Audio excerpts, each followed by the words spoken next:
are all unique and have our own personal story. So dive in with me and let's get to know some extraordinary people.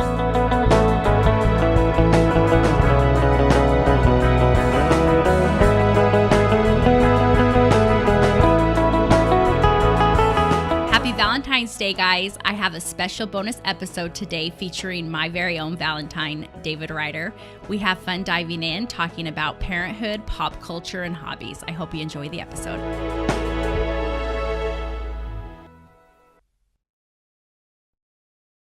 I don't go political on my podcast. No, but he would. Very often. Sometimes, but not really. When I talk anything politics, it's very general. I don't push my agenda. You know? Because you're not going to convince anybody. Exactly. Like I said in the last episode. Yeah, like, and we could talk about that again. The treasure nuts about your family. You're not going to convince each other. Like, it's not going to happen. Why don't you shut that door? Want me to shut the door, Jeff? Okay. I'm going to tell these two. But you always say that you're not informed, but you actually are informed. I'm superficially informed. Like, I browse headlines, I read it. Like, I don't read the whole article. I read enough. I'm like, yeah, okay, it doesn't interest me.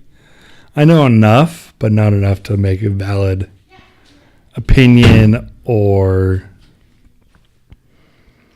informed enough to argue with somebody because it's all superficial, it's all surface. So, I'm a poser. Okay, so you might not be as informed with politics, but what are you informed in? What do you feel like you are an expert in? I don't know. I feel like I'm more of a jack of all trades, master of none. Because, like, I know enough to sound like I know what I'm talking about, but let's say if you were to dive in further, I probably wouldn't be able to provide you with some facts or details or anything like that. On any particular topic? I don't know. How about soccer? I mean, I could, but there's so much into soccer, like why certain formations work against certain teams or how you want to play against this kind of attacker or anything like that. I more just like to watch it. Like, I listen to different podcasts. I watch shows where they're commentating like, oh, you should. I don't get why they're doing a 4-3-2-1 or something to that nature because I don't want to. I should know those details, but at the same time, like, it might ruin the illusion or the magic of the game if you dissect it too much. Or with football, depending on the kind of defense you're running, how the offense should be playing or how the offense is running, the defense can either be in a nickel or dime or vice versa. I don't know all the ins and outs and the importance of running different kind of defenses. Again, it's all surface. I just enjoy it. I feel like that I don't want to get too far into it or too into the weeds. Or I have friends. Soccer or just anything? Maybe just sports. Like I have friends when they do a fantasy football, they will research every possible player they could draft. I'm like, that's too much time. They print out stats. Like this running back can do this, this, and this. I don't have time for that. I'd rather just draft people I know their name. And then, okay, I know who this person is. I'm going to draft him. He did okay last year, so. There is one thing that I would say you're an expert in. What is that? The Simpsons. I don't know. Well, I would say I'm a mid-level expert of certain episodes, yeah. All right, babe, are you ready to dive in with me? Let's go. Okay. I'm excited.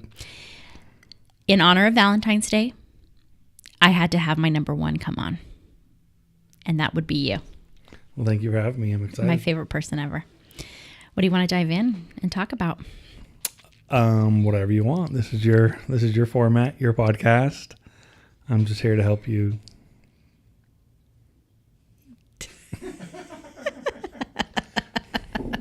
Okay, Davey. Okay. So I feel like I just asked you a question on The Simpsons, so we just need to dive into that quick. Let's do it. Why The Simpsons and how far back does your love or fascination with The Simpsons go? I can first remember watching The Simpsons, I believe it was when we were in Littleton, Colorado. Like, just sitting around watching on a Sunday. I can't remember which episode or anything like that. But, yeah, I just remember watching as a family, all of us watching it, even though my mom claims she hates it. She was there too, more probably just to be with the family. But I remember Millie was really young. My younger sister Millie was really young. My older sister Annie was there. My dad was there. And we just watched it. I can't recall what it was, but I remember us all just being on the couch watching it. This might be a fake memory of something that I just assumed we did because we all like The Simpsons, but I recall that memory. Or No, I might have made up that memory, but I remember watching Simpsons as a young kid. I doubt you made that memory up. No, it's either New Mexico or Colorado. I'm pretty And sure when you think back on that, it could just be a combination of so many times you've been sitting down together and just a collection of all those times. And yeah, would you say that's one of your first memories with your family? Yeah, I would say so. I would say it's one of my first memories of being with the families, sitting around The Simpsons. Probably why our whole family loves The Simpsons. I like that. I like that you all love it. And you're always referencing Simpsons quotes, Simpsons episode. And I'm always so impressed where we'll just be at a family dinner or just over visiting with the family. And we'll talk about any topic, just right in the moment. But then it always seems to tie back to a Simpsons episode. Or I just feel like there's always a reference to The Simpsons in conversations with your family. Now, I'll be honest, I don't get it, and I'm like a deer in headlights half the time, but it's endearing to me, and I'll chuckle sometimes, But have even you though I ever don't get it. tried to get into it? I've watched a couple episodes with you. Yeah, I think if you were to sit down and watch it, what we should do, and we'll do it with the girls, we'll watch it from the very first episode, season 1, and up to season 10, because I don't like anything after season 10. But I think you would figure out, like, okay, this is actually funny. It's clever. There's a lot of hidden jokes in there. And I think you would slowly become a Simpsons fan. Maybe not the scale or size of the writers, but we would start the process of you becoming one. And then, You know what? I would totally be up for that because you know me. If I'm going to watch a show, I'm dedicated. I can't just start in the middle of a season. I can't just start at like season 4 or 5 of a show. If I'm going to watch a show, I have to start with episode 1, season 1, and I am loyal and I carry it through. So I will do that. so then I I'll think do that with you. it would help when we're at dinners or at family gatherings. You wouldn't be a deer in headlights. You'd be like, okay. And I never I get feel the reference. Got it. I never feel sad or left out. I actually find it endearing. I like when you guys are always talking about your Simpsons. I just like that you guys have that. That's just kind of created a family bond. And I like all your inside jokes. So you know what, babe? Challenge accepted. We're going to start. Here's the deal. You said we're going to watch it with our kids. Yeah. Are all Simpsons from seasons 1 through 10 appropriate for kids? Because our girls already watch a lot of Simpsons with you. I would say yes. And because I'm asking this genuinely. I don't know. I mean, you got to think the humor back then. Our girls are 4 and 7. The humor back then was so mild compared to the humor now. So anything season 1 through 10, you got to think it started in the 80s when everything was a little more PC, conservative, more everything PG. like that. Yeah. Now I watch a joke that the Simpsons make, and it's cruder because they had to keep up with how the humor, like how South Park kind of pushed the envelope, Family Guy pushed the envelope, or us as people were like, okay, we need that more shock value humor, where the first 10 seasons are a little more mild. There might be some things that would probably just go right over our girls' heads. It'd go over their head. Like when we watch it, I will know, like, okay, we're not going to watch this episode. Or now I'm rewatching Futurama, who was done by the creator of The Simpsons, and that is a little more, I guess you could say, risque. And I know I've seen those episodes so many times. If I'm watching with the girls, I know to fast forward an episode, right? So they don't watch it, so they're not gonna be like, "What was that about?" So, but the Simpsons are safe; they're fine. Okay, that just made me laugh because the other day you were gone, you were still at work, and Cece got home from school, and they were having a snack, and I told them they could watch a show before she did her homework. She gets the remote, and she and Letty were so giddy. She said, "Oh, there's a new Simpsons or a new episode of Bob's Burgers," and they were totally gonna go for it. I said, "Whoa! That's one you have to watch with Dad because he filters that and edits out which ones are appropriate for you." But it was just funny. I just kind of was in the kitchen chuckling over hearing them.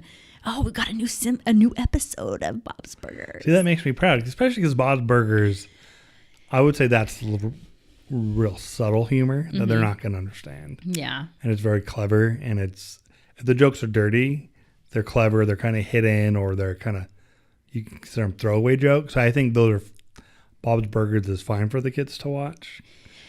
It might not win me parent of the year, but it's a good bonding experience for us to watch. And you know what? If that's your thing with the girls and you do what you feel is appropriate, I'm cool with that. So I have never been one that's super into cartoons or animation. You know that. When we first got married, I wouldn't watch anything animated. Maybe a Disney movie. You know, I loved Robin Hood and Little Mermaid and some of the classics growing up. But I wasn't a huge cartoon viewer, whereas you were, and that's you guys watched a lot of that stuff growing up.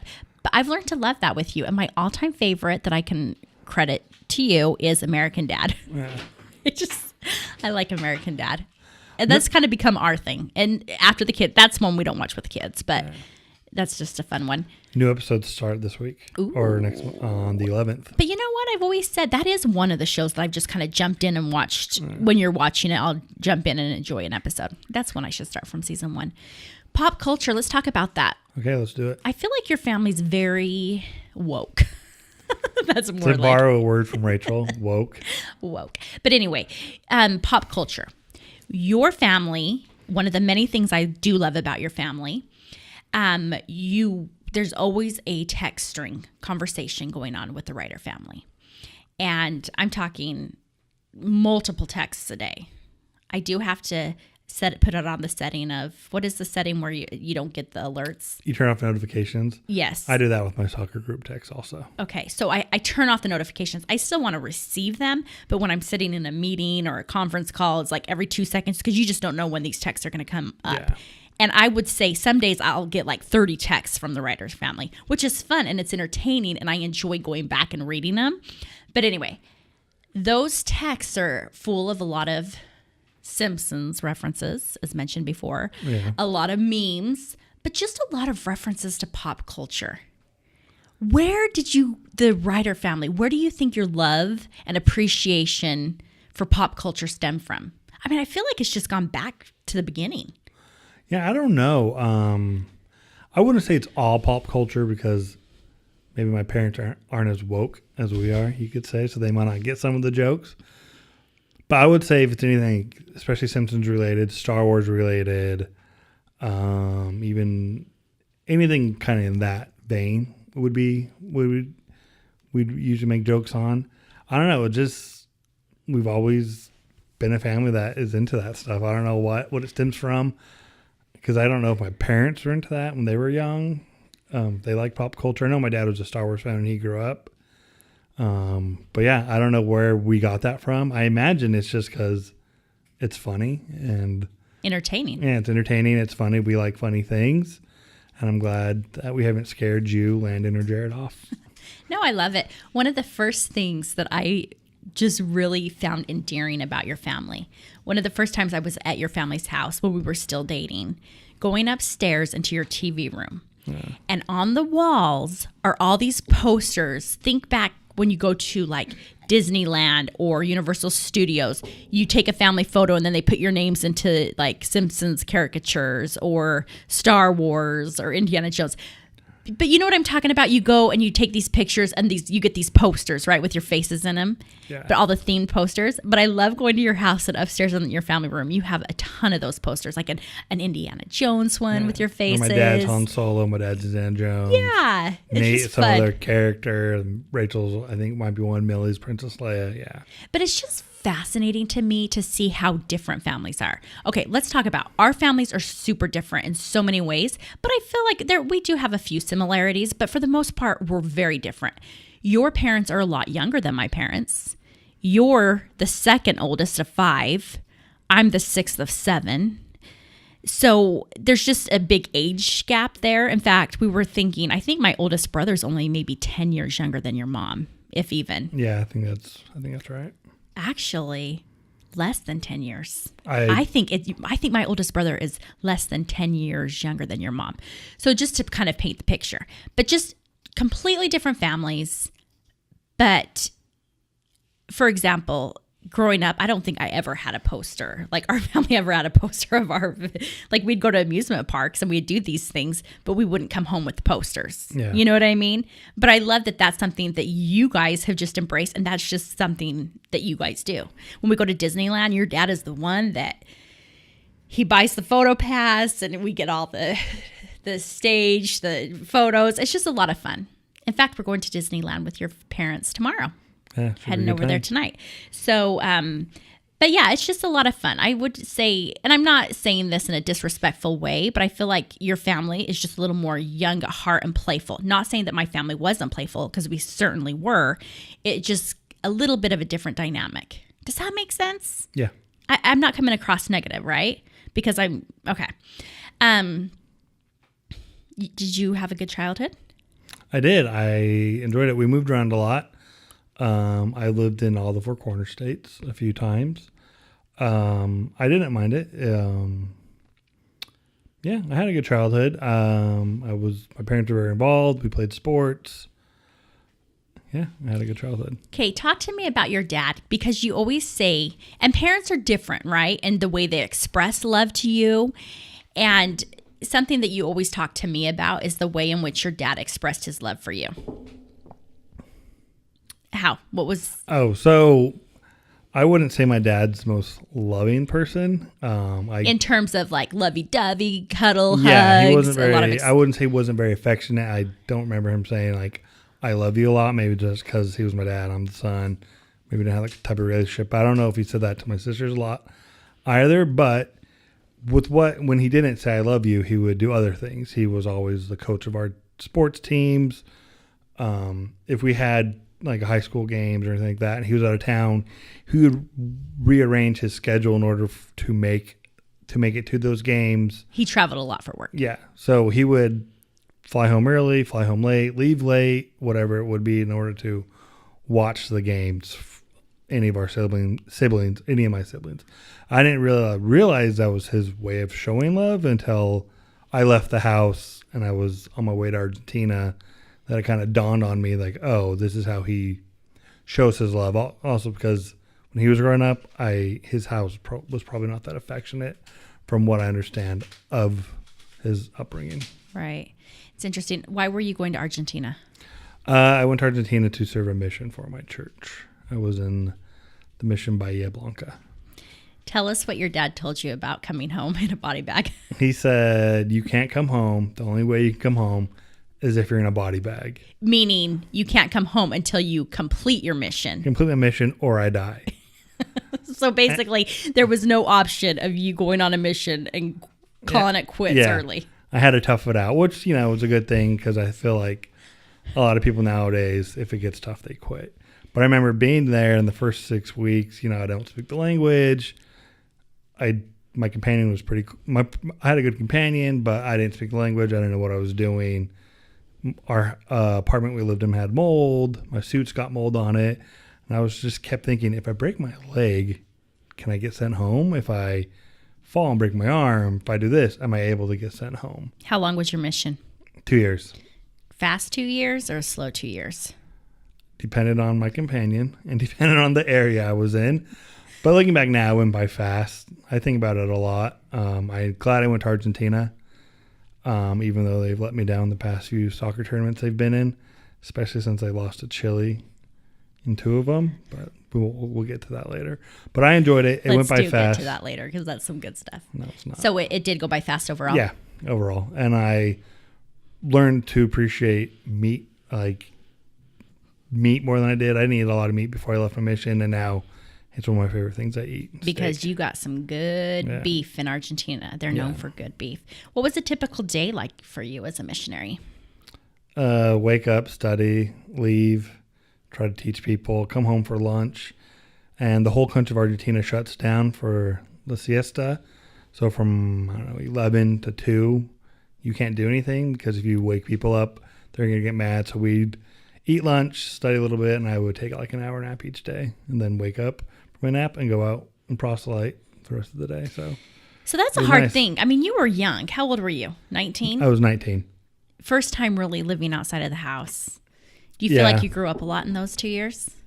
Yeah, I think I did. I think I grew up a little bit. I'm still pretty dumb when I got back. You got to think 19 to 21, you're still a dumb kid. Do you feel like you've grown up more in the past 10 years that we've been married?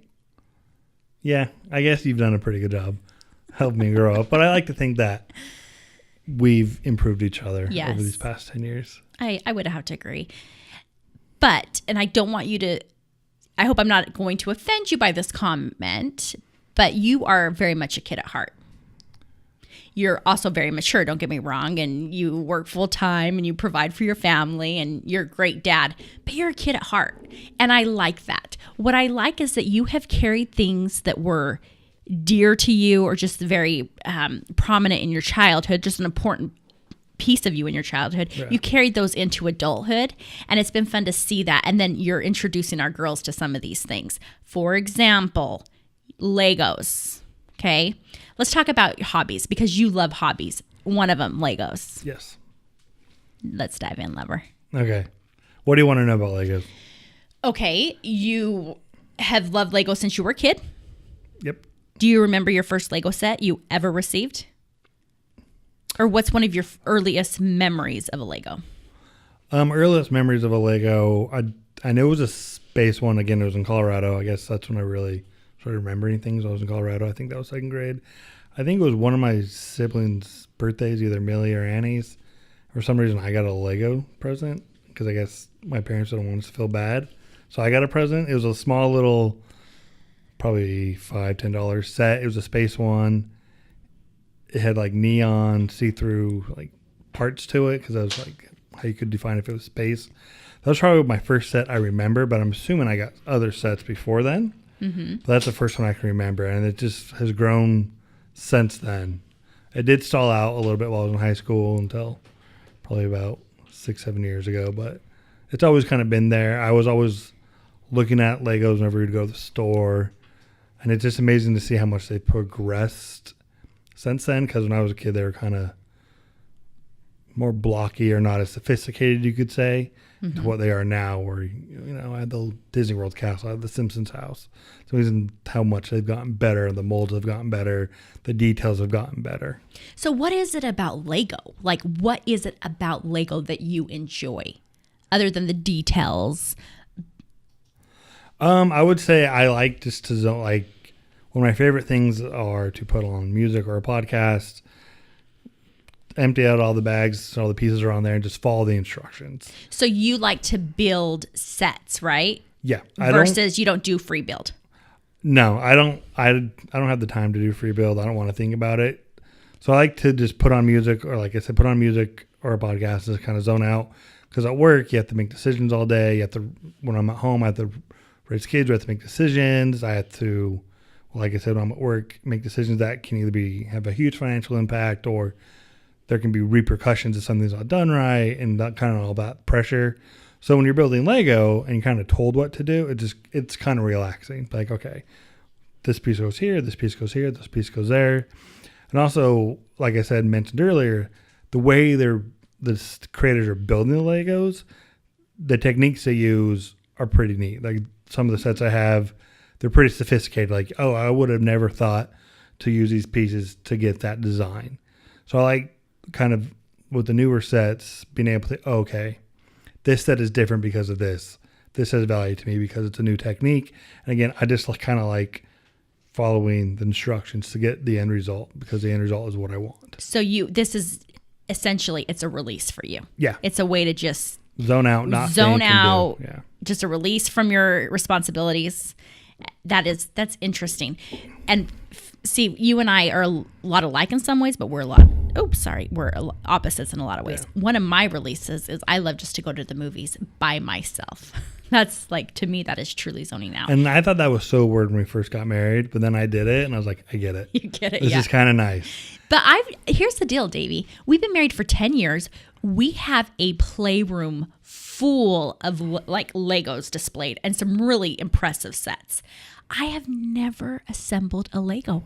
Not one set. Not even one of our little girls' sets. I've never done that. So you tried going to a movie by yourself. I should try to do a Lego. I feel like I'm a failure as a husband. If we've been married 10 years, you've never built a Lego. You're not a real Simpsons fan. I mean, when we were dating, I read The Kite Runner because you liked it. So, I mean, I think you need to step your game up. I think you're right. You know what, Davey? That's I indulge into your You things. do. You really do. That is a very good point. And it's fair and challenge accepted. Okay. But I love you regardless. Well, thank you very much. Okay, with the Legos, do you want our girls to be into Legos? And do you enjoy when they come? Because I know a lot of times you get these really complex sets, and we know it's your release, and you're there by yourself. You have everything all set up, and then the girls come and they want to be right next to you and build. Is that frustrating, or do you find that endearing? It's a little bit of both. Like I said, I like to build because it's kind of a release. I don't have to focus. And I like to get kind of the pieces organized by color. That way when I have to find it, it's easier to find. And when they're with me, it's nice because I want to spend time with them. But at the same time, it impedes the process I want to go at or the pace I want to go at. Because typically I like to build the bigger sets that take more time to build. I'm not going to build it all in one go. It's going to take me a few days. I like to space it out.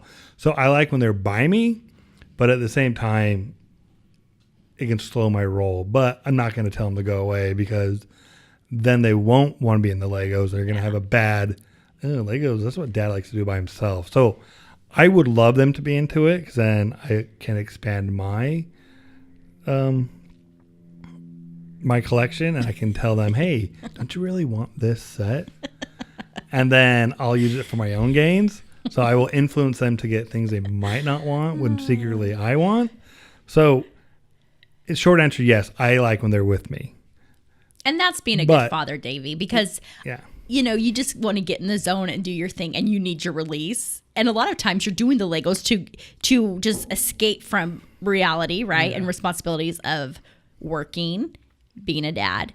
But you're the best dad because you will let them in and you'll let them be right next to you. And I'll tell you, they love it. They feel proud whenever they're there. So, but at the same time, they have attention span of a fly. So they'll build for like 10 minutes and they'll leave. So it's also kind of nice. How about the Lego movies? Don't be like the antagonist in the Lego movie. No, I don't want them playing with the sets I have displayed. And I always tell them you got to be careful when you're in the playroom. But I'm unlike President Business in the Lego movie because I had a new set. I had to rearrange our shelves, and I have a Ferris wheel that is motorized. You press a button and it spins. It's really neat. But I put it on the ground because I was moving things. I think it was either Cece or Letty. No, it was Cece. So this is a good story. So I want to paint a little picture. Let's give it little details. So you built this Lego Ferris wheel, okay? Really big Ferris wheel. How many pieces and how long did it take you to build this? Because I want to paint the picture. 2,000 pieces. Probably took me, like I said, I like to space it out, so probably 2 or 3 days. And this Ferris wheel is probably 2 feet high, maybe, roughly. Yeah, it is a big Lego set. Okay, so back we're in the office. You're rearranging things because you've built new Lego sets, so we've got to arrange. Okay, I'll let you pick it up. So then I had it on one shelf. I wanted to move to the other shelf because I also got a carousel and I kind of wanted them to be together. I like to keep my themes together. I don't want to have... You're very organized and neat. I don't want to have a mishmash of like Star Wars can't be with Harry Potter stuff. My modulars can't be with the Lego Creator cars. Everything has a place. Okay. So I was moving it. I put it on the ground, which is dumb on my part. I should just put it where I wanted to put it. But I would put it on the ground while I was moving another one. The girls are in there with us. The girls are with us. We're all kind of just in there. It's a family, good family activity. And one of the girls, Letty backs into it and just kind of breaks it. And I didn't react. I was just surprisingly calm. Let's talk about Cece's reaction. I can't remember. Can I tell you what Cece's reaction was? So Letty backs into this and it just crumbles. Not the whole thing, but a good chunk. And I have yet to rebuild it because I haven't had time, which is ridiculous on my part. Which we will have to post a picture of this. But the second it happens, Cece's in there. And the girls know how serious these Legos are to you, especially these special sets you build. And Cece says, holy I caught myself. She was going to cuss. And then she said, I caught myself because she knows she shouldn't. But she had a little bit of her mom in there. And that was the initial reaction was like, holy shit. but she caught herself and didn't say it. We were so proud of her. But I was proud of Cece for not cussing, and I was proud of you for not freaking out, because I probably would have lost my, you know what. I don't think it would have been fair for me to freak out because I'm the one that placed it on the ground. Yes. And it would have been very hypocritical. I'm like, why did you break this? Because it was clearly my fault for putting it there. Now, different story. You did say that during the time, because I remember being really impressed with your. No, it'd be a different story if it's on the shelf and they throw a ball or they get up on a ladder and they break it somehow like that. Yes. Different story because they know not to do that. But it was my fault. I put it on the ground. I should have known better, or I should have warned them, don't come buy this. So it would not have been fair to them for me to get mad at them for my stupidity. You know what I mean? You need to rebuild this, babe. I will. Okay, I do have to tell you this. When you first, so I knew you just always liked Legos and it was fun for you. At first I used to think, okay, this is kind of silly. You were a grown professional man. You're a dad. Why in the hell are you buying and building Legos? Like I did have those thoughts initially, okay? But then I grew to appreciate it. I was like, oh my gosh. And when people come to our house for the first time, I'm usually the proud wife or woman that takes them into the playroom and says, hey, you got to check out all these Legos. And people are just like, whoa, I've got to bring so-and-so to come check this out. I've got to get so-and-so in here. But I have learned to really appreciate this. Okay, let's talk about something that always kind of makes me laugh. One of your little side hustles, not really your side hustle, but a seasonal job that you had one year. So I think it was about 2 years ago. No, it's been more than that. 3 years ago? Probably 3 or 4. I don't know. I can't remember. Anyway, go on. Well, Lego announced they were releasing the Ghostbuster Firehouse. And my family were huge pop culture fans. We reference that a lot. A lot of good jokes in that movie. So, and I already had the Ecto 1, which is the car from Ghostbusters. So I had that on display. So I'm like, I need the Firehouse. But when they released it, the price tag was like, it's a little steep for I'm willing to pay out of pocket. How much for that? Because if I recall correctly, that was just one of the many Lego sets you wanted. But how much was this Firehouse set? Less than 400, more than 300. Okay, so 300. I think it was 375. So not quite as expensive as the $800 Star Wars. Not as expensive as the new Millennium Falcon, which he did buy. Okay, spoiler alert. Okay, carry on. So I have that, or I wanted that, but I was like, I can't finesse this. I can't. There's no way. You couldn't stomach dropping $350 on a Lego set. And there's no way you would be like, okay, yeah, let's just drop that money on that. So there's no way. So I went to the Lego store to buy like a seasonal item. That was every holiday they have little seasonal sets. So I like to display all of them for Valentine's Day, Christmas, whatever you have you. And I was talking to one of the employees. I'm like, hey, do you ever think this set would go on sale? Just kind of gonna vie for if they Lego would ever put on sale, because they're notorious for not putting these kind of sets on sale. Mm-hmm. She's like, no, but if you want, you could always just apply to get a seasonal job. I was like, you know what? That's never occurred to me. Because I know they get seasonal employees, I think, get 25% off all sets. Oh, that's or 35 seasonal. Seasonal employees get 35% off. I was like, you know what? I'll get a seasonal job. I'll get the discount, and anything I earn from the Lego store will pretty much just go back into the company. So they're not really losing money on me hiring me. So I got the job, and once it came out, I used the discount, and I passed the seasonal part of it. I was brought on full time. Mind you, I still have a full time job and a family, so I would work my 8 hours at my other job, which you had to get permission from your other job to work at Lego. Yeah. I won't say where you work, because they manage a lot of the finances for Lego. Don't they manage some of their accounts? No, because you had to get some approval. Anyway, carry on. A conflict of interest. Okay. So I'd work my 8 hours, and I'd have to go to the Chandler Mall to work at the Lego store. And after I got brought on full time, I got 50% off of all Lego sets. So that's when my collection really started to increase, because, you can get a $300 set, 50% off. You're only paying $150. That's a pretty good deal. So again, all my money either went towards Lego, or I paid for like soccer or certain things like that, or I'd buy a watch because I also like to collect watches. So, I'm a very pathetic human because I like to you're spend my not. money on that. You're definitely the shopper, but I have to say, I think it kind of confused some of our nieces and nephews, and I think especially some of the nephews that really liked Lego, because I've had a few of them ask me, even just this year or this past year, hey, does Uncle Davey, he works at the Lego store, right? Or does he still work at the Lego store? But I think that they really thought that that was your full-time job, that you were a Lego employee, which, hey, you know what I think you should do? I think you should work for Lego corporate at one point. Yeah. In their finance department, or you're so creative or just operations and clever. Yeah, you could. I think one day you should really actually work for Lego, something to look into. I'd love to go move to Denmark. You know what I think you need to do as well is, I've been pushing you to do this, is you collect all of the Lego minifigure series. You have since they came out, and you have every stinking Lego minifigure that has been released. The collectible mini. Not every minifigure has been released. The collectible minifigure series. Okay. Thank you for the clarification, love. Because there's no way I could collect every minifigure. I still think you need to create a YouTube channel and do some of these videos for kids and a Lego podcast. Because Lego, a lot of people love Legos. Hey, let's be real. It's not even just kids that love Legos. Case in point right here. I would say the majority of is adults that like Legos. But seriously, a lot of adults, grown men and women, love Legos. So babe, I'm putting you on the spot here, and I'm giving you one of my challenges. You need to start a YouTube channel and a Lego podcast. And you just start thinking through what you want it to be around, but you are very creative. You've got a great imagination.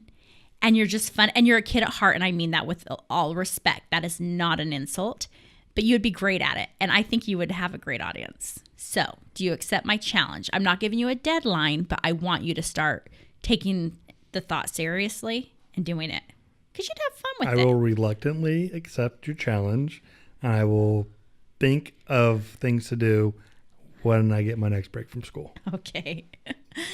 All right. So, talking about creativity, imagination, and just your family's love for pop culture and Star Wars and just a lot of fun things. Talk to me about your favorite book series. And this is where you may feel that you failed as a husband again. I would say this is up there. So the 3 ways I failed: you don't know enough about The Simpsons, you've never built a Lego set, and you have never read the Harry Potter books. You say you watch the movies, which I don't count as being a true Harry Potter fan. So my favorite book series is the Harry Potter series, book 1 through 7.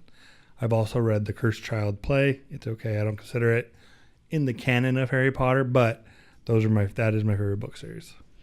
Okay. How often do you read Harry Potter, the entire series? I read the entire series. I try to read the entire series every 2 years. Okay, Davey, I'm going to give myself a challenge, okay?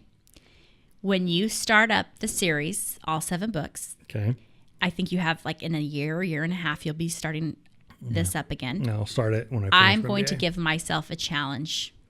I am going to read all 7 books alongside with you. Is it going to be like the time you said you liked listen to the audiobook? No. Or are you actually going to read it? There's a big difference. You already got my hopes up with that one. No. I am going to read them, not listen to them. I am going to read all 7 books with you when you start up again. I am issuing myself that challenge. So this is what, then as a reward for me having you read them, we're going to go to Orlando and go to Universal Studios. Okay. And then you're going to go to the theme park, and you're going to have such a better experience because you understand that world. And then I'll dress up as Hermione, and you can dress up as Harry. They don't get together. Oh, well, whatever. See, and I haven't not read them, and it's been forever since I've seen. It'd be Hermione and Ron, or Harry and Ginny. I'll let you pick, babe. I'll think about it. Okay, but you know what? We should really think about doing this seriously as a family, because by then Cece will be over 8, and wouldn't you agree that that's a good age for her to start reading them? Yeah, I think so. Or listening to us read to her. Okay, we're going to make it a family challenge. Okay.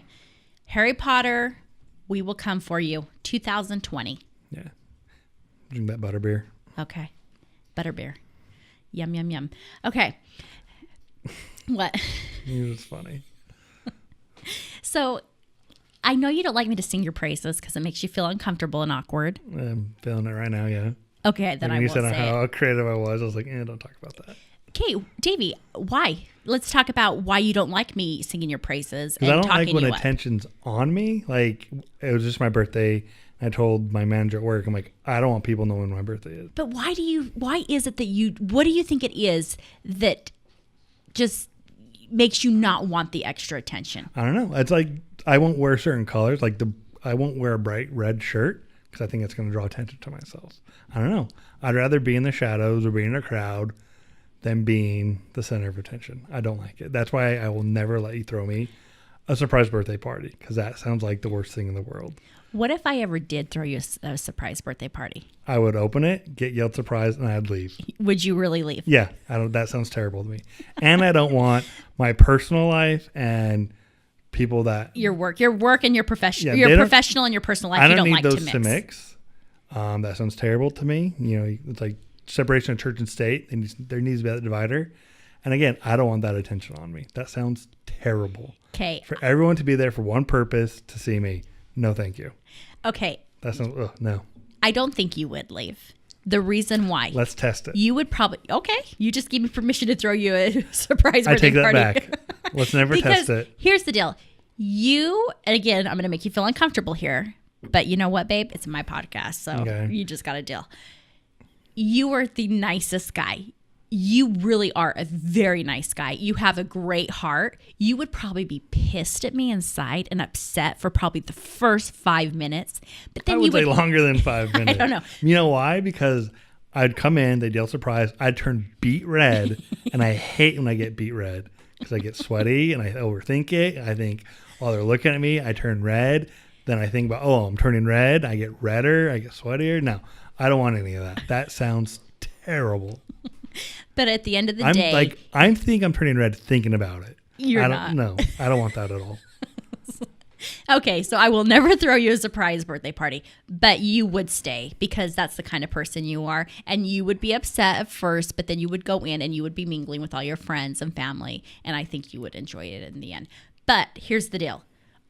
I respect your wishes, and I don't ever want you to feel uncomfortable or be put in that situation if I could help it. Thank you. I appreciate that, and I love you. And like I told you, I don't even want a funeral because it's essentially the same thing. I don't want people showing up and talking about, he was so great. I don't want all that attention on me, even when I'm dead. So that's why I'm like, just have a party. Then you got to put that in our trust, and you got to put very detailed direction. Actually, babe, let's be real. I'm older than you, so I'll be gone before you. So you don't have to worry about that. Women live longer. But if you remarry, you need to just put that in the trust. But yeah. I don't want a funeral. I don't need people talking about me because, again, it's all the good things I did in my life. I mean, I'm not perfect. There's been a lot of shit I've done that isn't so good. So I don't want people being like, he was so great, blah, blah, blah, blah. Like at my grandpa's funeral, they spoke so highly of him, and I don't have many good memories of my grandpa. Okay. So we have to talk about your grandpa's funeral quick. Can you just tell this story about your grandpa's funeral? You know which story I'm referring to. So you don't like attention on you, period, okay? Yeah. So has to be like, you don't like your grandpa so much. It's his funeral. It's not that I don't like him. I just don't have good memories of him. Okay, that's a good stem from how he was raised and how he raised my dad and all the stories I heard. And he wasn't the most loving. What a grandpa should have been to his grandkids. I'll say that. Okay, so really quickly, tell me about your last time you encounter with your grandpa, and then we're going to jump to the funeral story. So one of my last memories of my grandpa, we went up to Colorado for some reason. Him and my grandma lived in some little town in Colorado. Who knows why they moved there? And something spilled, and it spilled where I was sitting. And he accused me of spilling it. And I was like, no, dude, I didn't spill it. Granted, I'm like 22 at the time, 21. I'm like, I'm an adult. I didn't spill this. Like, get off this. I didn't spill it. And had you spilled it, you would have cleaned it up. Yeah. Just being the person you are. And he's like, you spilled it, blah, blah, blah. I'm like, okay, you're just a crotchety old man with no legs because they got cut off because of diabetes. Like, leave me alone. I don't need this. So that was one of my last memories of my grandpa. Then fast forward a few months, years, he passes away, and all the grandkids had to sing I'm a Child of God during his funeral. So it's a hymn, a religious hymn. I think one of my sisters was playing the piano. one cousin was too young. She didn't maybe know the words. My little brother was too young. And my other sister, Rachel, who was on the podcast earlier, was crying, which I think is bull. She said she was sad because my mom and dad were sad, but I don't believe her. So essentially, I was singing a solo of I Am a Child of God, which is like my nightmare. And to make it worse, I had no idea I thought I knew what the last verse of the song was, but I sang it wrong. So I get down from the pulpit. Mom's like, oh, by the way, he's like sang the last verse wrong. So I felt like even a bigger asshole because I sang the song wrong, and I had to do a solo. So it was seriously the worst. And I had to go to sing it at a funeral for somebody whose my last impression was, this guy's a jerk. So, again, that's why I don't want to, if I ever have grandkids, I'm not putting them through that. You're going to have a party. There'll be no solos. You don't have to like. Okay, so I'm allowed to throw a party once you're dead. I can't throw the party with you present. Yeah, perfectly fine with that. This is surprise. Yeah. Yeah, and what you could do, you say surprise, Jeff, I could funny. pop out of the coffin. Jeff just said, we'll say surprise. Yeah. So you can do that. But yeah, that just, again, it's my nightmare. That sounds terrible to me. Just having all that attention on me. Like, this is hard. Okay, so going back to the funeral, you said you've done a lot of dumb stuff, but you've done a lot of great stuff. Yeah. In my personal opinion, you've done a heck of a lot more good than you have bad. What are some of the bad things you've done that you're ashamed of? Bad, I guess I could have done better in school. I'll do that cliche answer. No, Davey, we're not going to dive back into this, but you always beat yourself up. I think you're your worst critic, but you're a very dedicated, loyal student. Okay, let's go back to when you were a little kid. Talk about one of the bad things you did. I lied a lot. I lied a lot. I wasn't a bad kid. I didn't do a lot of bad things, but I lied a lot. Any way I could get out of anything, I lied. Well, for example, can you tell the story about the matches? And the reason why I bring this up is because our girls love hearing stories about me and Davey when we were little kids, just about our upbringing and our childhood. When we tell them stories, you should see their faces. They just light up. They just beam. They love hearing stories about us when we were their age and just growing up. So I have overheard my little girls tell their friends in carpool and just during play dates about this particular story of their dad when he was a kid. So I was probably in junior high or freshman in high school, one of the two. And now think about it. This is probably when my love for Legos began to stall. So in my bedroom, I had on the walls, I had all like some of the sets displayed also. I think one of the themes was like time traveler. Is a really weird theme, but I had it displayed. And like I said, I like to lie. I lit a match in my room. You could clearly smell the match. Like, it was clearly I lit a match in my room. Why did you light the match? Were you dumb. smoking a doobie? No, because I'm just dumb. Okay. I was a dumb kid. So I you're lit just the playing, match, messing around. and everyone comes in my room like, who lit a match? I'm like, it wasn't me. Like, I lied to everyone, and it infuriated my dad. My dad he's a reactor. My dad's a reactor. So they're like, who lit the match? I was like, it wasn't me. I have no idea. No one lit a match. I don't know what you're talking about. And for like 5 minutes, I was just lying through my teeth. And it was clearly obvious. I was the only one up there in my room. I lit the match. But, I was like, no, it wasn't me. And it made my dad so mad that I was lying that he took his hand and just kind of smacked my Your Lego my sets? Lego set off the shelves and kind of ruined them. And I was like, you know what? I'm done. But I should have learned that you shouldn't lie, because the consequences of lying is worse than the actual repercussion you'll get from not lying. But I'm still dumb. I was still a dumb kid. I didn't realize that, and I probably kept lying from there on. So when I try to tell a story to their kids, I want them to learn that you need not to lie, because when the lie catches up to you, it's a lot worse than when what was actually going to happen. Right. So that's probably what stalled my Lego, and then I slowly got back into it years later. So that really scarred you. I can just picture this, like a scene like in the Goldbergs or some sort of sitcom, but the dad just pissed and just totally swipes all those Legos off the shelf, and I could just imagine your face, babe. I mean, I can't blame my dad. Was that the proper way to handle the situation? No. But knowing your kid is such a moron that lit a match and lied about it, I guess it's a valid. Did you ever rebuild that set? No. I didn't rebuild them. And you basically took a break from Legos after that. Yeah, and at the same time, like, I'm growing up, I'm going to puberty. Maybe girls will come over. I don't want them to see my Lego sets. And I want to be cool. Oh, and now you're a grown man, an adult, a dad, a professional, and your friends come over, and where do you go? You take them to the playroom and you show off your Legos. Yeah, I show them the good stuff, new stuff I got. But I haven't built anything lately because I don't have any space. Yeah, we're about tapped out. Time for a new house just for a new Lego room. But one thing I do love about you, Davey, is, again, I'm going to put you on the spot here. You're not going to like it, but talking about teaching our kids. So you were really good about dumbing things down and explaining certain things to our girls. Our girls will just ask us random questions. And some of these questions are actually pretty good, thought-provoking questions. And I have to sit here and just like really process and think in my mind, how am I going to explain this to a 7-year-old? But you just have a way, and I feel like it just comes so naturally to you, but you have a really good way of educating our daughters and just explaining things and bringing it down to their level so they understand it. And so I am just super grateful for you in that sense. One of many reasons I'm grateful for you. But when it comes to our daughters, I feel like you do a lot of the teaching and a lot of the explaining, and I just appreciate that. Well, I always found it when I'm learning now, when I learn, it's just easier.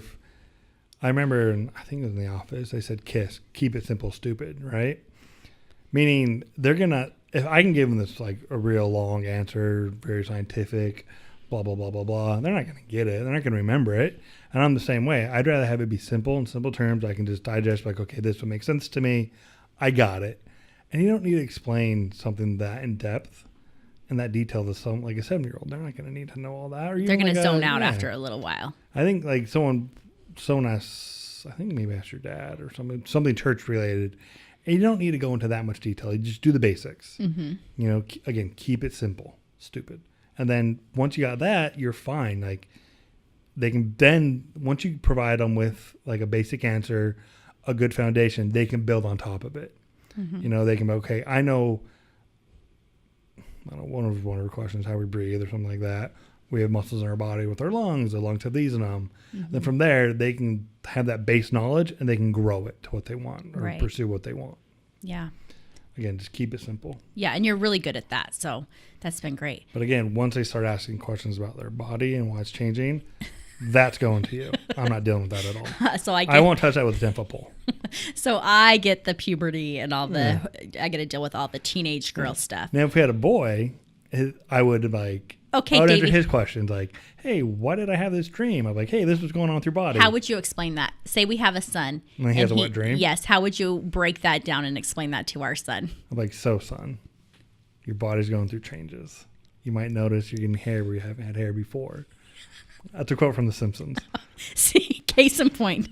Carry on. It's a bunny. And they watch a changing video and it's a bunny. The bunny's getting hair where he hasn't had hair before. Okay. I just know, you know what? Your body's going to start making these little things and they got to get out somehow. And there's going to happen at night sometimes. And they're a big pain in the butt. Because most of the time they'll wake you up and you're like, oh, what is this?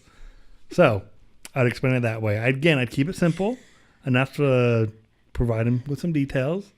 And then he can hopefully, or I'd find good literature for him. Like, this is what it really is, son. And then you'll let them build on that. Yeah. Not build on it too much. I'm like, you know what? I don't know. I backed myself into a corner. I don't know how to explain that. Luckily, I will never have to explain that. But that'd be a very awkward conversation. And I'd like to think I'd prepare for once I notice my kid is smelling rank. You're kind of smelling bad. We probably should have a puberty talk and things like that. But luckily, we have 2 girls. That's your problem. I might need you to help me simplify it, babe. Maybe you can coach me and tutor me on the back end on how I need to break it down for our girls. Well, and then I'll be the deliverer of the message. Like Marcy said, Her and her husband are in it together. Shout out to your last week's podcast. I'll Thank be you for in there. listening, by the way. I'll give you moral support, but once they start asking questions about puberty, I'm like, I'm out. I don't know how to deal with this. I didn't go through what you're going through. That's on you. But I like that you're willing to be in there because I want our girls to feel comfortable talking to both of us about different things, right? I mean, and granted, when they're teenagers, there's going to be a lot of awkwardness during certain things. Can I ask you a question about our girls? Yeah. And just about fatherhood? What is your favorite thing so far about being a dad to 2 little girls? I like I was raised with 3 sisters. My little brother was I was older. My little brother came along. Like So 14? Yeah, 14, Roughly? 8th grade. So I'm very familiar with girls and just little girls. So how I've enjoyed and I like how it wasn't a big struggle for me to have girls. It was kind of natural. I'm like, okay, yeah, this is what girls Grew do. up with all the sisters. Yeah. My favorite is when they're sincere and they tell you that they love you, or when normally they can be mad at you, or normally they don't really want me. They tend to go towards you more. But every once in a while they'll come to me and be like, oh, I want daddy. And that makes me feel good because that's like maybe 1 out of 10 times that happens. So it's nice. Not necessarily. I'd say more often than not. But I like that. I like when they come to me and they make me feel good. That's probably one of my favorite things about being with the girl. They do adore their dad. The other day, Letty and I were in the car. We were driving somewhere. And I was talking to her about something. I said, Letty, your mom is so cool, talking about myself, because I did this, this, and that. I don't even remember what it was. And she, without hesitation, 100% sincere, she's like, no, sir, daddy's the cool one. And she was totally sincere about that. It just made me smile. So clearly you are the cool one. One other thing, Pokemon. Okay. Talk about Pokemon and how you have been able to really just bond with Cece and how that's become your thing. Okay. I remember I started playing Pokemon when it first came out in 8th grade. The red and blue version. Had Charizard and Blastoise on it. Apologize. And I remember walking to school thinking, man, if I lived in the Pokemon world, I wouldn't even have to go to school. I'd have to walk to the bus to go to school, right? I was like, because in the cartoon, the main character, Ash Ketchum, doesn't have to go to school at that age. He's off catching Pokemon. I'm like, man, that'd be great if I could really do that in my real life. Travel the world and catch Pokemon instead of going to school. So then I've played every generation since that's been released. I was in the closet about it. I was in secret. Yes, I and didn't I tell people remember, about it. and I kept that secret for several years. Wasn't it on our honeymoon we had to go to the Target? Or no, a trip, just one of our trips. Trip, yeah. One I of the didn't get until, Pokemon. like 3 years after we got married. Okay, Because but I was cleaning out my remember. stuff and I found the old game. It didn't work because the battery died. Yeah, we were Long on a story. trip, and there was a certain new Pokemon They game re-released released. one of the old games. And I had to go pick it up. Again, I was in the closet about it. And I was sworn to secrecy. Yep. I could not tell anyone that my husband played Pokemon, So which I thankfully- never thought was a big deal, but I respected your wish. If you think adults playing Lego are weird, people play Pokemon adults are a little weirder. But Totally weird.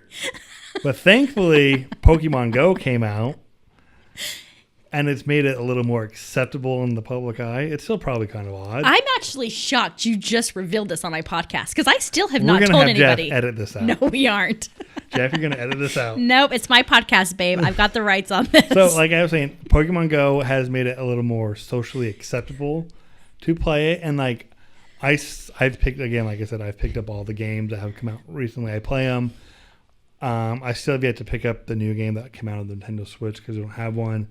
And I told Cece when she is better at reading and can really read really well, we'll get that for her because those games involve a lot of reading. You know, you have to have all the character dialogue. You have to understand because the Pokemon games are a lot different from Pokemon Go. There's like, okay. I guess you could say a strategy to it. Mm-hmm. So she needs to learn how to read. Okay, this is what this means. Do you want to do this? Here's the 4 options you can choose. Do you want to do this, this, and this? So again, I don't want to get her those games until she can fully Just understand and comprehend better, what okay. she's doing. Got it. But yeah, I But was that's in the been closet fun. about it. But it's been fun for me to watch you guys go on your Pokemon hunts and do your raids. And I mean, you will take a Saturday afternoon and you guys are gone for a few hours and she comes home winded because you've made her walk for 3 hours. And that's Like a lot I had for to her. write a paper about this last semester about leadership because they had an event where the new Pokemon Go game, every month they release certain Pokemon that are shiny, so they're unique, they're special, blah, blah, blah, blah, blah. And she was like, she didn't want to work for it. She thought we could hang out at home and they'd essentially come to us. I'm like, no, that's not how life works. If you want this, you have to work for it. And she was very stubborn about it, which she gets from you, her stubbornness. Sure. I had to explain to her, if you want to get these, like, she was crying because she didn't get a certain shiny. I'm like, well, it's not going to come to you. You have to work for it. We have to walk around. We have to go to the repair and reserve. We have to walk around. We have to do the work for it. Right. And it took her a while to understand that. It's like, I'm not getting anything, blah, blah, blah, blah, blah, blah. I'm like, no, you're not going to get it just for participating. You need to put in the work. You need to put in the effort, and you'll get it. And she was still sad at the end of it because she didn't get everything she wanted, but she got more than what she started with. And I said, look, you would not have got those if we would just hung out at home and done nothing. So it was a good tie-in to, like, you need to work for something you want. Again, babe, another reason why you're such a good educator to our kids. You really do teach them valuable lessons, but in a nice way. And it's just fun. It's fun to watch. Yeah. That's awesome. I still want that part edited. It's not going to be. Okay, babe. Don't think less of me, listeners. No. We have a good cousin whose husband, I won't say names, but they live in the Midwest, and he's a huge Pokemon guy. You played soccer with him in Utah on a league. Oh, really? I didn't know that. Yep, he's big into Pokemon.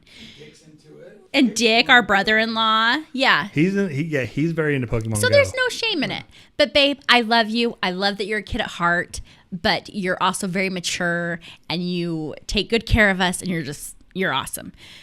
Okay, I know you don't like me singing your praises, but we're going to wrap this up. So I do have to give you credit for something, this podcast, because you have been one that has always been really into your hobbies, and you've taken your hobbies seriously. And for that, like, I think it's awesome. And I'm just going to name a few. Photography, your soccer, you play on a league with some buddies. Courtside Soldiers. Shout out. Yeah. We won't tell that story because you'll edit that out. This is true. Ask Robin Matt about it. There you go. But anyway, you have just always embraced your hobbies.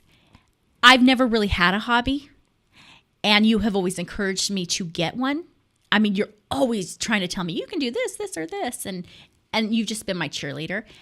Really, it's because of you that I'm doing this podcast. And then obviously my brother Jeff here, our producer, you two have made it possible. And I've been having so much fun with this. So I just want to thank you for encouraging me to do this, and not only encouraging me to do it, but a lot of times when I'm here podcasting, you're home, putting the kids to bed and dealing with all that stuff. And you never complain or pout, which you shouldn't, because you're a dad and they're your kids. Yeah, agreed. But I'm not babysitting. I'm watching my kids. Exactly. I'm doing my responsibility. No. One of my biggest pet peeves is when my friend, I don't have a lot of friends that do this, but when a woman will say, oh, I'll get my husband to babysit the girls or my kids so I can go out and do something. No, they are your freaking kids. That is their responsibility. So, but you're just being a dad. But I'm away a lot sometimes doing this, and you're very encouraging, and you always ask about it, and you're awesome. So thank you. I'm glad you're doing it, and I'm glad you're not half-assing it. You're fully into it. Because if you were half-assing it, I would not be supporting it. And you got to give it like I said to Cece, if you want it, you need to work towards it. I don't want one foot in. It's either all in or nothing. Yes. That's why I'm supporting it.